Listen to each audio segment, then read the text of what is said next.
നമ്മൾ ഉണ്ടാക്കാൻ പോകുന്നത് സേമിയ പായസമാണ്. പായസത്തിന് ചെയ്യുന്നതിനാണ് സേമിയ, നെയ്യ്, പഞ്ചസാര, പാല്, അണ്ടിപ്പരിപ്പ്, മുന്തിരി, ഏലക്കായ. നെയ്യ് ഒഴിക്കാണ്.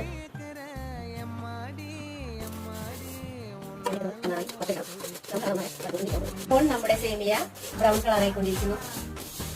അപ്പോൾ നമ്മൾ പാലൊഴിക്കാൻ പോവാണ്. അപ്പോൾ നമ്മൾ പാൽ ഒഴിച്ചതിന് ശേഷം നന്നായി ഇറക്കിക്കൊണ്ടിരിക്കണം. ഇടാൻ പോകുന്നത് ഏലക്കായ പൊടിച്ചതാണ്. നന്നായി കുറുകി വരട്ടെ, അതുവരെ നമുക്ക് വെയിറ്റ് ചെയ്യാം. ഇനി നമ്മൾ പഞ്ചസാരയാണ് ഇടാൻ പോകുന്നത്. ഇത് പിന്നെ നമ്മൾ അളവിനനുസരിച്ച് പഞ്ചസാര ഇട്ടാൽ മതി. വേണമെങ്കിൽ നമുക്ക് ഇടാലോ. നന്നായി കുറുകി വന്നിട്ടുണ്ട്. നമ്മൾ സ്റ്റവ് ഓഫ് ചെയ്യാൻ പോവാണ്.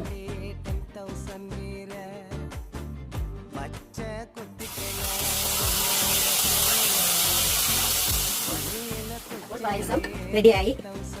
എല്ലാവരും ഇവിടെ ചെയ്ത് നോക്കണം. Okay, bye, Tata.